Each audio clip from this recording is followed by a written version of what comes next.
The following is a fan-based discussion. All properties discussed are property of Toei Inc., Bandai, Hasbro, and Subarai Productions.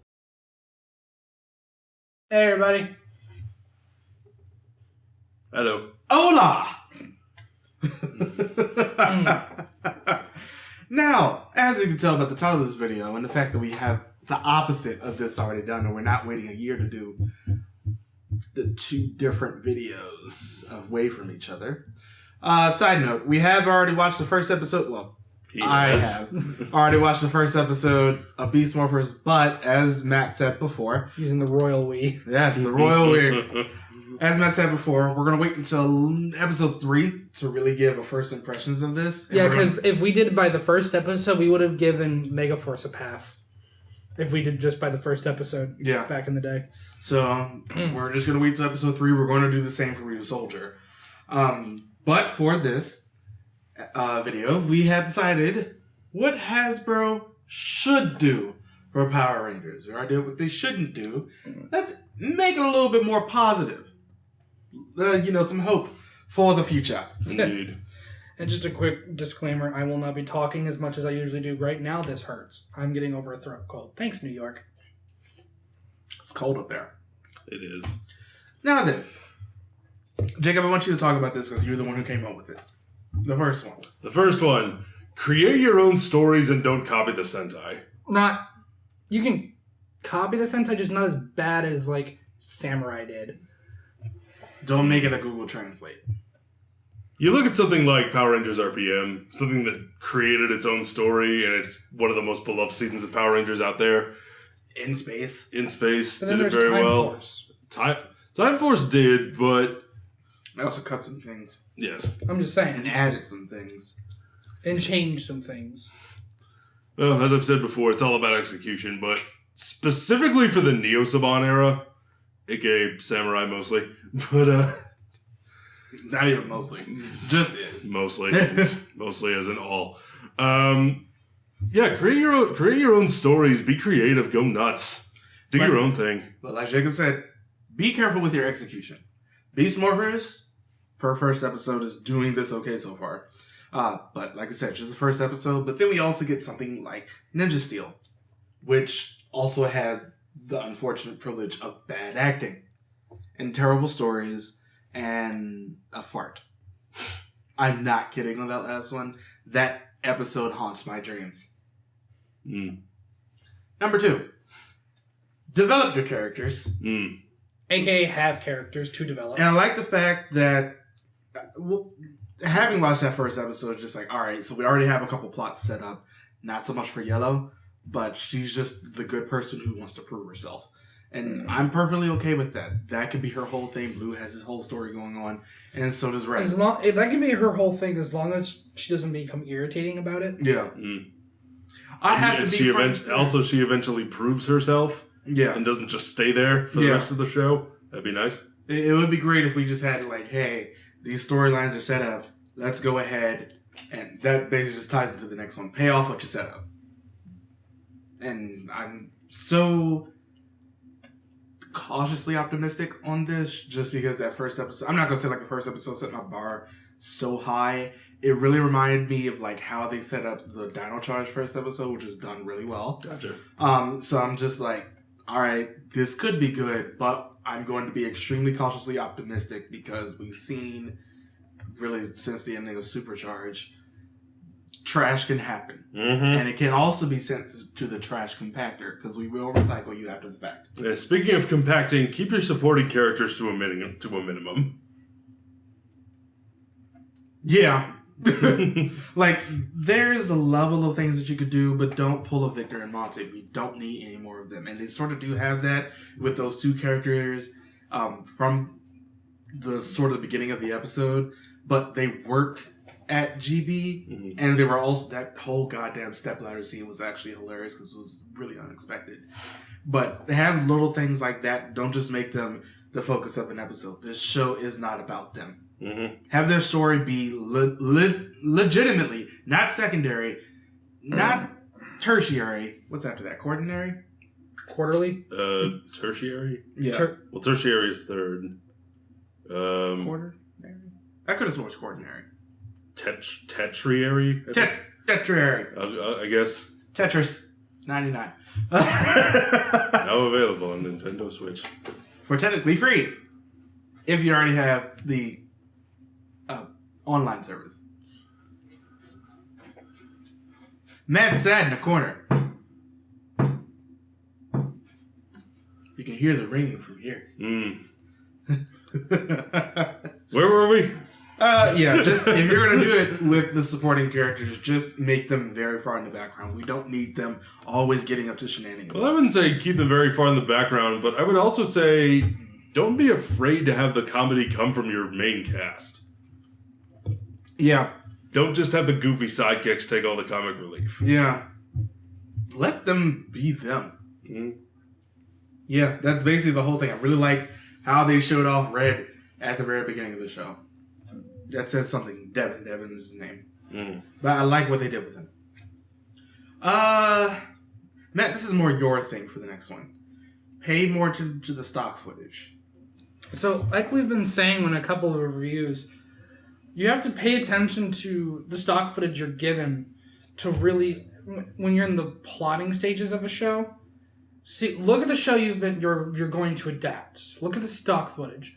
How do they move? What does that body language say about that character? Because we don't want anything too disorienting when we have things like Super Mega Force where Noah is the geeky, nerdy kid, and then with both sets of stock footage, he became a stoic, confident, back up straight kind of fighter, which doesn't match. Make sure it matches.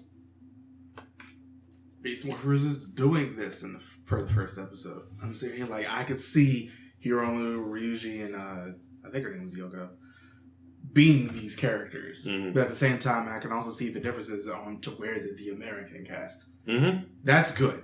That's something that we really should pay attention to, and it seems like Hasbro's doing that.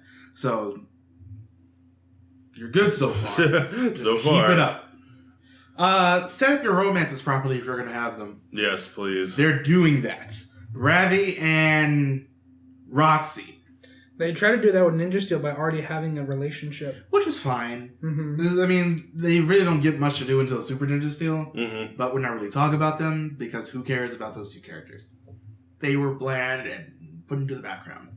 But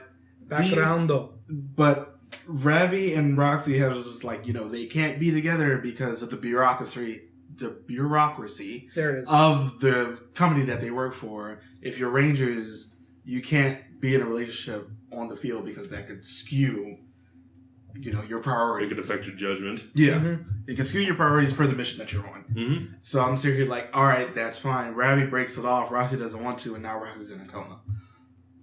Oh dear. Things happen, but that's set up at the very beginning of the show, and you see him caring about her a lot, at least at the end of that episode.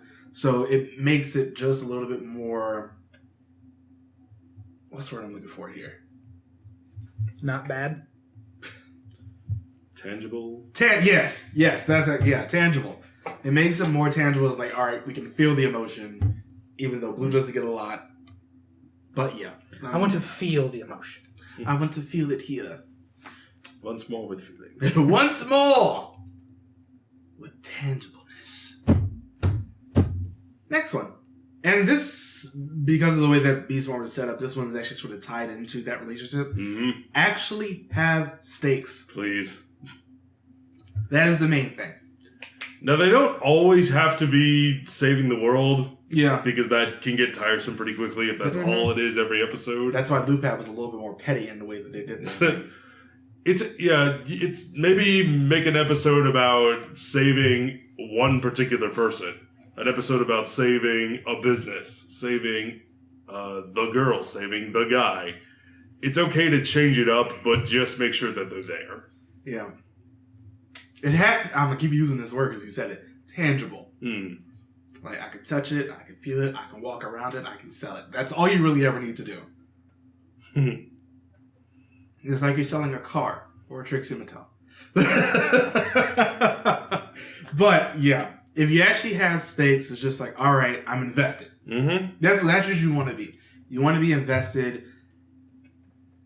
That's really all you ever need in a story like this. Because if you're not invested, then what's the point? Yeah. Because then you're just watching to watch, and you're not watching anything. It's just visual noise. Pretty much at that point. We understand this is a toy commercial. Don't get us wrong. But it's good to have something to actually follow. There are some great toy commercials. Sure. Be one of those. Don't be Ultraman nice. That's what you were leading up to. Next one. Oh. O's? Use different distinct voices for the villains or any monster of any kind. Going back to Power Rangers Samurai, where you had Mark Wahlberg voicing Darth Vader in the first episode, and it was the greatest thing ever made. And then you get to every other... I mentioned this in the in comparison. It wasn't actually him, it just sounded like him. Go on. Anyway, then you get on to the later seasons, and every single character is just gargle. It's just like the same voice for every single character. Are we talking about that Star Wars show? You said Darth Vader. And Mark Wahlberg. Yeah. I mentioned this in the in comparison. I don't remember. Okay. I don't remember it either. Okay. Well, what happens is the first monster they fight in the episode in Power Rangers Samurai, it's this big, scary-looking monster, and like an imposing monster of sorts. That's why I bring up the Darth Vader comparison. And it sounds like you got Mark Wahlberg to voice Darth Vader. Big, intimidating monster, but the voice is kind of like, "Hey, what's going on, guys? Hey, we gonna go fight the Power Rangers now?" Okay, now that rings a bell. Yeah. What? No. Yes. He Love loves that scene. It's so bad. What, the samurai? What? No. Guys, come on. Come on, Rangers. Take an interest in science. Yeah. It was that, and it was great. And we're really tired of hearing the same guy in different pitches. Yes. I still remember what's his face from Megaforce. The replica from Ghost Ager, when he keeps showing up, he sounds like this the entire time. And I'm just like, that's grating and annoying, and I'm tired of it. Mm-hmm. We don't need that for every single person. Have them have a little bit of personality. That's why when Dino Charge came on and Scorch was a thing. I'm just like, he sounds great. Everybody was really appreciative of the fact that this guy sounds like this. He sounds suave and cunning and things like that. He doesn't sound like every other generic monster. Yes, we know there's going to be a little bit of limitation on what you could do for the monsters of the week, but the commanders shouldn't sound but so different from each other. Or rather, they should sound vastly different from each other, but the monsters should also sound like they can't be super interchanged every single week. Like, we could just use the same suit over and over again. Yeah. If you're going to do that, adapt Bioman. So, where it's legitimately the same group of people, they switch it up. It's the same 6 people doing different plots. And I was like, that would work, but it doesn't work for the Monster of the Week. Nope. And the last thing we have for this. Don't be afraid to have drama. It's okay to have drama. It's okay to be goofy. Mix it up a little bit. And for the love of God, don't be for kids. Drama. no over censoring. Drama. Is what we mean by don't be for kids. Club 96. If you watch All Stars 4, you get that reference. I don't think anybody in our fan base watches. Yeah, they have. A couple of them do. But yeah, just, it's good, like we said earlier, have stakes. And it's good to just be like, this person could die. They're not going to say it, they're going to say destroy. But this person could die. Could be destroyed. Or put into a coma. They already set up that precedent in the first episode. That could be the whole thing behind Red. Although I don't think they're really going to enter that much. But we'll see for the second half of the show. But yeah, having drama is just like, I feel empathy towards these characters. I get the decision that they have to make here. I get that. And I'm just like, if they do something like that, that would be great storytelling as long as it's written well and executed well. I would say, in piggybacking off a couple of these, namely developing characters and drama, it's okay to have interpersonal conflict between the Rangers. That's something you should do more of. They haven't done that in a long time. Yeah. Well, don't make them meet up in the first episode and then they're totes besties for the rest of it, and then Totes just oh my besties. gosh, we're just the bestest of friends and we're gonna go fight evil with power of friendship. That's all well and good, but it's okay to have interpersonal conflict. we haven't really had that since technically Dino Charge with Red and Aqua, but that was more of a dad and his son. More along the lines of Dylan and Scott from RPM. Yeah. Where they couldn't stand each other and then they had the whole dick showing contest with their cars. Mine's bigger. Mine's faster.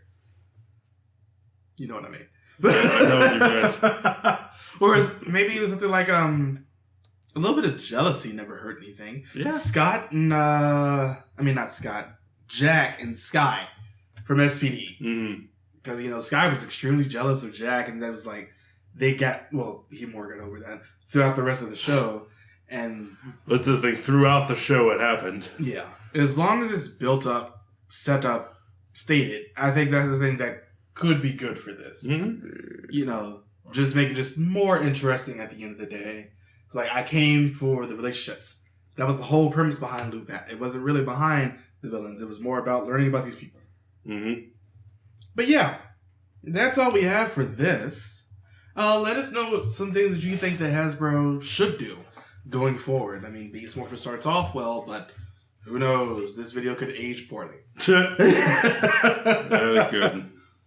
But yeah, don't forget to join us on Patreon, Discord, Facebook, Twitter, Instagram, Patreon again. And yeah, we'll see you next time, everybody. Bye! Oh.